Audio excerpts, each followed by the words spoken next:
Au fond de notre cœur, nous aspirons tous à quelque chose de plus profond, de plus grand que ce que ce monde peut nous offrir. Au milieu du bruit de la vie, de sa course effrénée et de ses exigences incessantes, beaucoup d'entre nous aspirent à la paix, à l'espérance et à une direction. Ce désir n'est pas le fruit du hasard, c'est la voix de Dieu en nous qui nous rappelle à lui.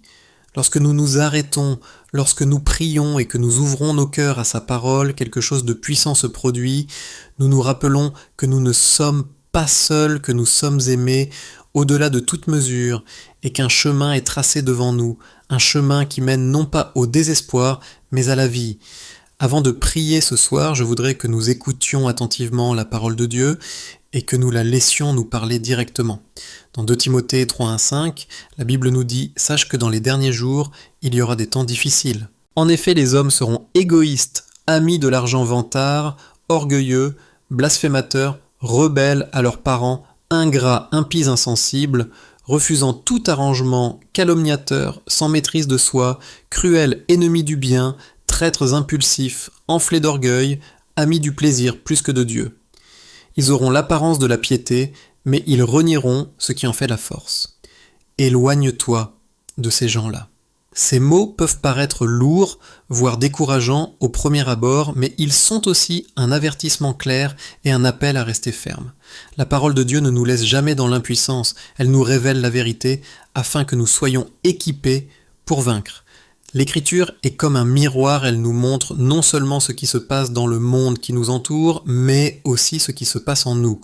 Quand Paul a écrit ces mots à Timothée, il ne décrivait pas simplement d'autres personnes à l'extérieur. Il mettait en garde les croyants, avec amour, pour qu'ils ne tombent pas dans les mêmes travers.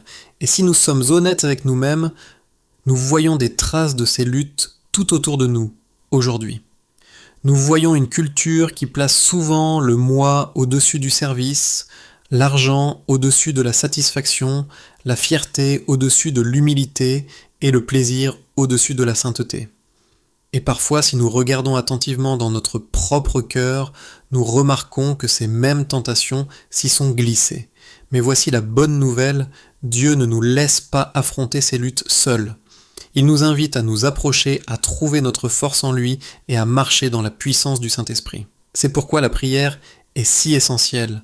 Ce n'est pas un simple rituel ou une obligation, mais la bouée de sauvetage qui relie nos cœurs fragiles à l'amour et à la puissance éternelle de Dieu.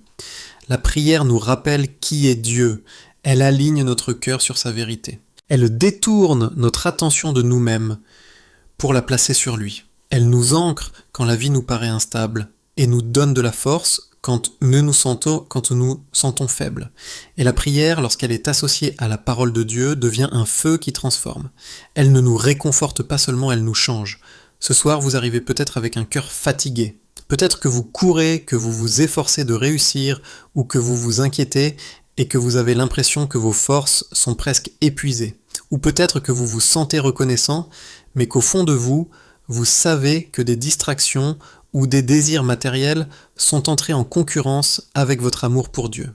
Où que vous soyez, cette parole de l'Écriture n'est pas faite pour vous condamner, mais pour vous réveiller, pour remuer votre esprit et pour vous rapprocher de celui qui est fidèle. Rappelons-nous que être ami de soi ou ami de l'argent ne se limite pas à la cupidité ou à l'arrogance. Il s'agit de ce que nous choisissons de chérir le plus. Jésus a dit dans Matthieu 6,21 « En effet, là où est ton trésor, là aussi sera ton cœur. » Si notre trésor est dans les biens, le statut, ou même en nous-mêmes, notre cœur s'égarera. Mais si notre trésor est en Christ, alors notre cœur restera ancré en lui. Pensez aux moments de votre vie où vous vous êtes senti le plus épanoui. Étaient-ce vraiment les moments où vous aviez le plus d'argent, le plus de succès ou le plus de reconnaissance, ou étaient-ce les moments où vous avez expérimenté la présence de Dieu, lorsque vous avez pardonné à quelqu'un qui vous avait fait du mal, lorsque vous avez reçu sa grâce dans un moment d'échec, lorsque vous avez senti sa paix au milieu d'une tempête, ou lorsque vous avez donné de manière sacrificielle pour aider quelqu'un d'autre. Voilà la différence entre les plaisirs éphémères de ce monde et la joie éternelle que seul Dieu peut donner. L'apôtre Paul a averti Timothée que beaucoup auraient l'apparence de la piété, mais qu'ils en renieraient la force.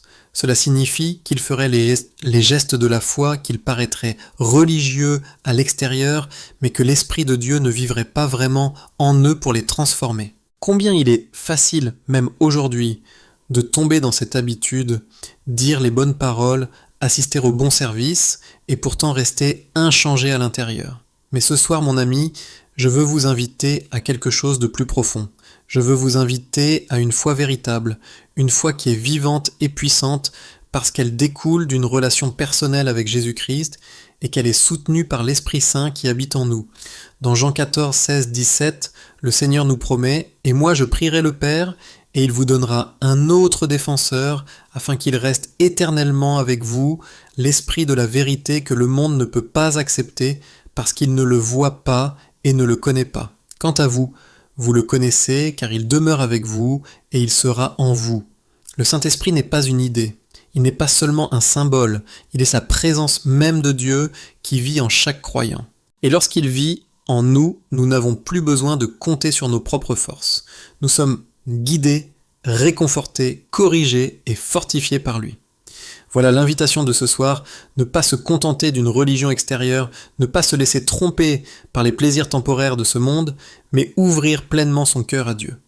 C'est l'occasion d'inviter le Saint-Esprit à vous transformer de l'intérieur. Et voici pourquoi c'est important, la vie est difficile. L'Écriture nous a clairement dit que dans les derniers jours, il y aura des temps difficiles. Nous le voyons, nous le sentons, mais avec Dieu, les difficultés ne sont jamais la fin de l'histoire. Chaque épreuve devient une occasion d'approfondir la foi. Chaque défi devient une scène pour sa gloire. Chaque moment de faiblesse devient une toile pour sa force. Alors, en commençant ce moment ensemble, je veux que vous lâchiez le bruit, lâchez les distractions. Laissez la parole de Dieu se reposer dans votre cœur. Laissez son esprit vous parler personnellement. Vous n'écoutez pas simplement un sermon, vous entrez dans une conversation sacrée avec le Seigneur lui-même. Abordons ce moment avec humilité, avec ouverture et avec un esprit d'attente, parce que Dieu est là, sa parole est vivante, son esprit est en mouvement, et il désire vous rencontrer en ce moment même pour enlever vos fardeaux, pour vous rappeler sa fidélité et pour vous remplir d'une paix que ce monde ne peut pas donner. Alors préparez votre cœur, car nous sommes sur le point d'entrer dans la présence du Tout-Puissant. Et là où il est, il y a plénitude de joie, il y a guérison, il y a renouveau et il y a la vie. La vulnérabilité du cœur humain est le pouvoir transformateur de la foi. En réfléchissant aux paroles de 2 Timothée 3, 1-5, nous réalisons à quel point elles sont intemporelles et pertinentes. Le passage ne décrit pas seulement un avenir lointain, il dresse le portrait du monde dans lequel nous vivons aujourd'hui. La mise en garde contre le fait que les gens deviendraient amis d'eux-mêmes et amis de l'argent ne se limite pas au temps ancien. Nous la voyons dans notre culture, dans nos communautés et même dans nos propres luttes. C'est pourquoi la parole de Dieu est puissante, elle ne se contente pas de décrire le comportement humain, elle expose le cœur et nous ramène à lui. La vérité est que chacun d'entre nous est vulnérable à ces tentations. La tentation de nous faire passer en premier, de mesurer le succès par la richesse de vivre pour le plaisir ou de paraître spirituel, tout en reniant la véritable puissance de transformation de l'esprit, ce ne sont pas des problèmes qui se trouvent à l'extérieur. Ce sont des batailles à l'intérieur, dans notre propre cœur. C'est pourquoi le message de ce soir ne consiste pas à montrer les autres du doigt, mais à inviter Dieu à nous sonder, à nous purifier et à nous renouveler. Réfléchissons un instant à ce que signifie être ami de soi. À première vue, cela n'a pas l'air si terrible. Après tout, on nous dit souvent, aujourd'hui dans le monde de nous, aimer nous-mêmes, de nous faire passer en premier et de nous prioriser au-dessus de tout. Mais ce que l'Écriture dénonce ici, ce n'est pas le respect sain de soi, mais l'égoïsme, l'orgueil et l'égocentrisme. Lorsque l'amour de soi devient plus grand que l'amour de Dieu, nous nous aventurons sur un territoire dangereux. Nous commençons à placer nos désirs au-dessus de sa volonté, nos plans au-dessus de sa direction, notre gloire au-dessus de sa gloire. Pensez à l'histoire d'Adam et Ève dans Genèse 3. Le serpent les a tentés avec l'idée qu'ils pouvaient être comme Dieu, connaissant le bien et le mal. L'essence de cette tentation était l'auto-exaltation, se placer soi-même au-dessus de l'obéissance à Dieu. Et quel en a été le résultat? le déchirement, la séparation et la mort. C'est le même danger contre lequel Paul a mis en garde Timothée.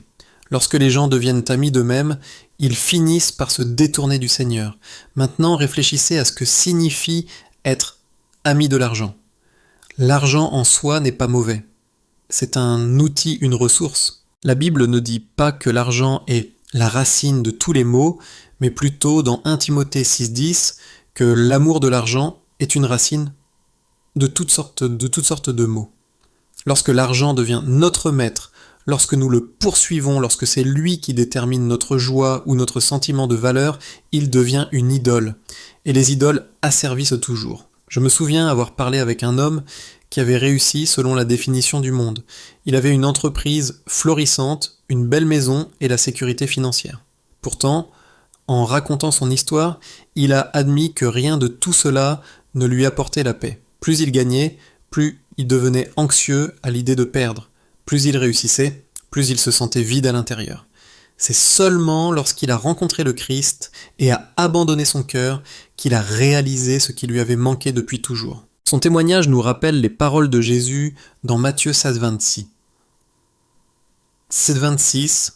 En effet, à quoi sert-il à un homme de gagner le monde entier s'il perd son âme ? La phrase suivante que Paul souligne est « ingrat ». La gratitude peut sembler anodine, mais elle est très puissante. Lorsque nous ne sommes pas reconnaissants, notre cœur s'endurcit.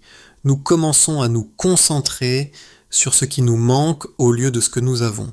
Nous nous comparons aux autres au lieu de nous réjouir des bénédictions de Dieu. Dans le désert, Israël avait la manne du ciel, la nourriture quotidienne de la main de Dieu, mais ils murmuraient et se plaignaient. Leur ingratitude les a aveuglés face aux miracles qui étaient sous leurs yeux. Combien de fois faisons-nous la même chose ? Combien de fois négligeons-nous les innombrables façons dont Dieu pourvoit, protège et nous bénit chaque jour ? Prenez un moment pour respirer. Ce souffle est un cadeau. Le fait que vous vous soyez réveillé aujourd'hui, que votre cœur batte encore, que vous ayez la capacité d'entendre la parole de Dieu, ce ne sont pas des petites choses. La gratitude transforme la perspective. Elle nous fait passer de l'amertume à la joie du désespoir, à l'espérance de l'égocentrisme, à l'adoration. Un cœur reconnaissant est un cœur fort, car il se souvient de la fidélité de Dieu. Paul met également en garde contre les personnes qui ont l'apparence de la piété, mais qui en renient la force. C'est peut-être l'avertissement le plus sombre de tous. Une religion extérieure sans transformation intérieure est vide. Il est possible de dire les bons mots, de chanter les bons chants, d'assister aux bonnes réunions et d'être quand même loin de Dieu. Jésus a dit dans Matthieu 15,8 « Ce peuple m'honore de la bouche, mais son cœur est éloigné de moi. » Nous devons être honnêtes avec nous-mêmes. Est-ce que nous vivons de manière à ce que les autres voient le Christ en nous ? Pas seulement dans nos paroles, mais dans nos actions, dans notre amour, dans notre humilité, dans notre pardon. Où nous sommes-nous à nous contenter d'apparence, de masques d'une foi superficielle ? Dieu ne s'intéresse pas aux performances extérieures. Il désire notre cœur. Et la bonne nouvelle est que lorsque nous invitons le Saint-Esprit à entrer, il ne se contente pas de nous améliorer, il nous transforme. Permettez-moi de faire une pause pour prier. Seigneur, Jésus, nous reconnaissons que nous avons parfois été distraits, parfois ingrats, parfois dépendants des apparences au lieu de la vraie foi. Pardonne-nous, Seigneur, purifie nos cœurs. Saint-Esprit, viens et habite en nous à nouveau. Enlève l'orgueil, l'égoïsme, l'amour des choses qui ne durent pas. Donne-nous un cœur nouveau, un cœur qui bat au rythme du tien. Apprends-nous à te chérir par-dessus tout. Au nom de Jésus, Amen. Maintenant, réfléchissons à la puissance de transformation de l'Esprit de Dieu. Dans Jean 14, 15, 17, Jésus a promis que le Saint-Esprit serait notre aide, l'Esprit de vérité qui demeure avec nous et en nous. Il ne s'agit pas seulement d'une idée théologique, c'est une réalité vivante. L'Esprit nous donne la sagesse lorsque nous sommes confus. Il nous réconforte lorsque nous sommes brisés. Il nous convainc lorsque nous nous égarons.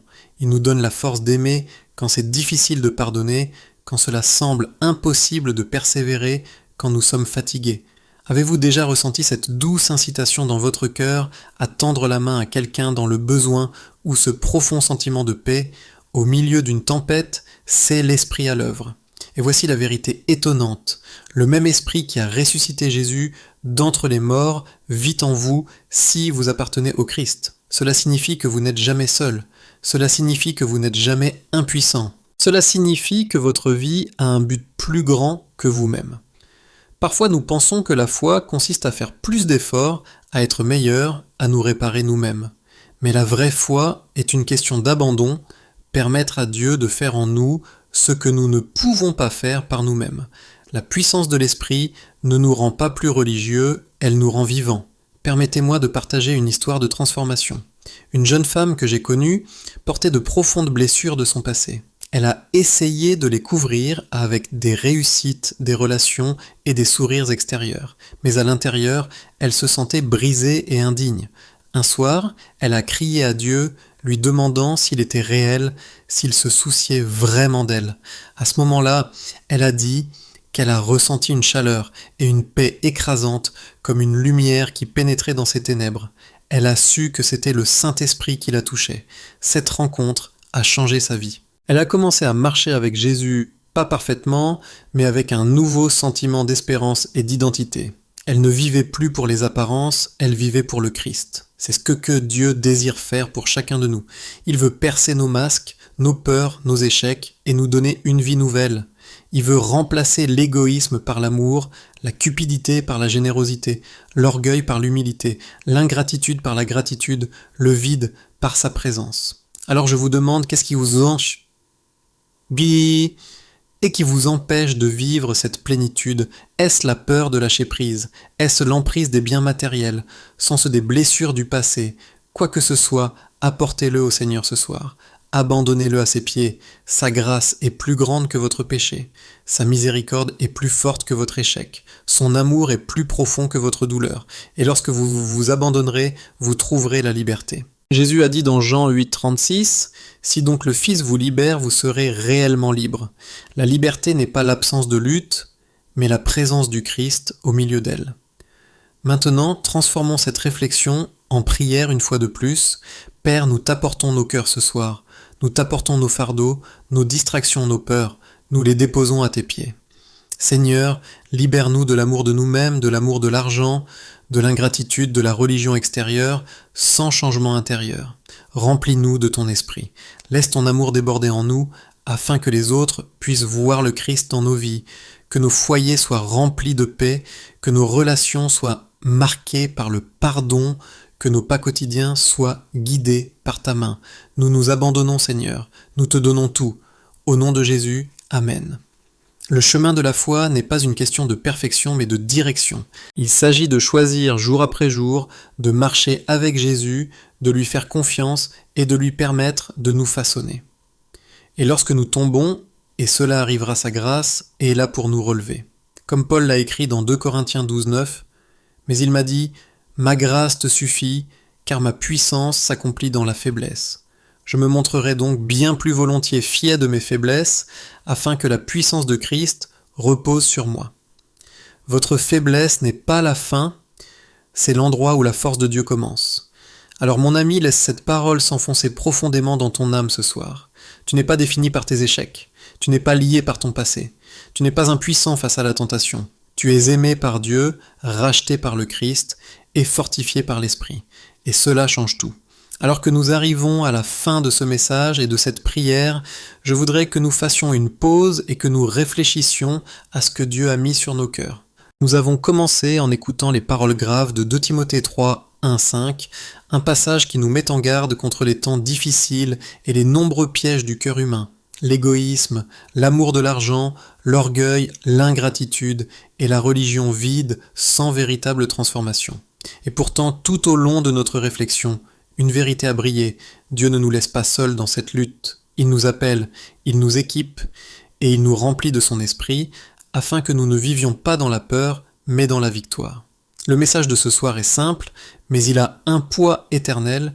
Nous devons choisir ce que nous aimerons le plus. Allons-nous nous aimer nous-mêmes plus que Dieu, ou allons-nous abandonner notre orgueil et l'aimer en premier? Allons-nous aimer l'argent et les possessions, ou allons-nous amasser des trésors dans le ciel, là où les mythes et la rouille ne peuvent rien détruire? Allons-nous vivre avec des cœurs ingrats, toujours à la poursuite de plus, ou allons-nous ralentir et rendre grâce pour les innombrables bénédictions qu'il a déjà placées dans nos vies? Allons-nous nous contenter des apparences, ou allons-nous laisser le Saint-Esprit nous changer de l'intérieur? La vérité est que chaque jour, nous faisons ses choix, parfois de manière subtile, parfois de manière importante, mais Dieu, dans sa miséricorde, nous rappelle sans cesse à lui. Ses bras sont toujours ouverts, sa grâce est toujours disponible, son esprit est toujours prêt à nous renouveler. Si vous n'entendez rien d'autre ce soir, entendez ceci, Dieu vous aime. Pas la version parfaite de vous-même, pas la version qui a l'air bien devant les autres, mais le vrai vous, celui qui lutte, celui qui doute, celui qui trébuche parfois. Il vous voit, il vous connaît, et il vous choisit toujours. Son amour n'est pas basé sur ce que vous avez fait ou laissé de côté, il est basé sur qui il est, et il est fidèle, miséricordieux et immuable. Qu'est-ce que cela signifie pour votre vie quotidienne? Cela signifie que demain matin, lorsque vous vous réveillerez, vous pourrez recommencer à zéro. Vous pouvez inviter le Saint-Esprit à vous guider avant même que vos pieds ne touchent le sol. Vous pouvez choisir la gratitude au lieu de la plainte. Vous pouvez choisir la générosité au lieu de la cupidité. Vous pouvez choisir l'humilité au lieu de l'orgueil. Vous pouvez choisir d'aimer les autres, même si cela vous coûte quelque chose, parce que vous savez à quel point vous êtes profondément aimé par Dieu. Vivre de cette façon ne sera pas toujours facile. Le monde qui nous entoure essaiera toujours de nous pousser vers l'égocentrisme, le matérialisme et les apparences. Mais rappelez-vous, vous ne marchez pas seul sur ce chemin. L'Esprit de Dieu demeure en vous. Et lorsqu'il demeure en vous, il vous donne une force qui n'est pas la vôtre. Il vous donne la sagesse lorsque vous êtes incertain. Il vous donne le courage lorsque vous avez peur. Il vous donne la paix lorsque la vie est accablante. Je veux vous encourager ce soir avec un défi pratique. Chaque jour de cette semaine, prenez quelques instants pour faire 3 choses. Rendez grâce. Commencez votre journée en nommant 3 choses pour lesquelles vous êtes reconnaissant.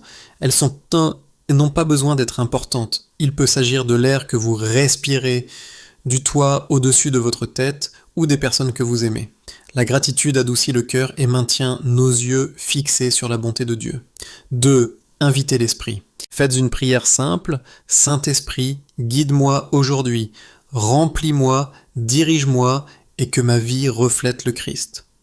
Il n'est pas nécessaire qu'elle soit longue, mais elle fera une différence. Vous commencerez à remarquer comment il vous pousse, vous réconforte et vous ouvre les yeux. 3.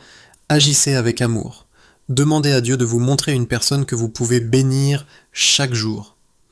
Il peut s'agir d'un mot gentil, d'un coup de main, d'une prière ou même d'un pardon. Lorsque vous agissez avec amour, vous reflétez le cœur de Dieu à un monde qui a désespérément besoin de lui. Ces pratiques simples, la gratitude, l'invitation et l'amour, sont des moyens de vivre le message de cette écriture. Elles nous aident à nous prémunir contre l'égoïsme, l'avidité et la religion vide. Elles nous aident à vivre avec une foi authentique. Et lorsque vous trébucherez, car cela arrivera, rappelez-vous que la grâce est plus grande. Rappelez-vous que vous pouvez revenir au Père encore et encore. Ses miséricordes sont nouvelles chaque matin, son amour ne fait jamais défaut. Terminons par une prière. Seigneur, Jésus, nous te remercions pour ta parole ce soir. Merci de nous rappeler que même si les jours sont difficiles, tu restes fidèle. Merci de nous aimer non pas à cause de ce que nous sommes, mais à cause de ce que tu es. Nous reconnaissons que nous sommes souvent distraits par l'égoïsme, par l'amour de l'argent, par l'ingratitude et par les apparences extérieures. Pardonne-nous, Seigneur. Purifie-nous et renouvelle-nous. Saint-Esprit, viens et remplis-nous à nouveau. Apprends-nous à aimer Dieu, par-dessus tout à marcher dans l'humilité, à vivre dans la gratitude et à refléter le Christ dans tous les aspects de nos vies. Père, nous prions pour avoir de la force dans les jours à venir, la force de choisir ce qui est juste plutôt que ce qui est facile, la force d'aimer les autres même quand c'est difficile, la force de garder nos yeux fixés sur toi quand le monde essaye de nous détourner. Que nos vies soient des témoignages vivants de ta grâce, de ta miséricorde et de ta puissance. Seigneur, nous prions aussi pour ceux qui sont fatigués ce soir. Pour ceux qui portent de lourds fardeaux, apporte le repos. Pour ceux qui luttent contre la peur, apporte la paix. Pour ceux qui se sentent indignes, rappelle-leur ton amour. pour ceux qui sont loin de toi, attire-les près de toi. Nous mettons notre confiance en toi, Seigneur. Tu es notre refuge, notre pourvoyeur, notre sauveur et notre ami. Aide-nous à marcher dans tes voies, à faire briller ta lumière et à glorifier ton nom dans tout ce que nous faisons. Nous te remercions, Seigneur, pour ce temps passé en ta présence. Que les semences de ta parole prennent racine dans nos cœurs et portent du fruit dans nos vies. Nous prions tout cela au nom précieux de Jésus. Amen. Mon ami, en quittant ce moment, emporte avec toi l'assurance que Dieu est avec toi. Son esprit demeure en toi, son amour t'entoure. Tu n'es pas seul. Tu es choisi, tu es aimé et tu es appelé à vivre avec joie, gratitude et foi. Alors marche dans cette vérité, laisse-la façonner tes paroles, tes choix, tes relations, ta perspective. Et puisses-tu découvrir jour après jour que la vraie vie, la vraie paix et le vrai but ne se trouvent pas en soi-même, pas dans l'argent, pas dans les apparences, mais en Christ seul. Que sa grâce et sa paix soient avec vous, maintenant et toujours.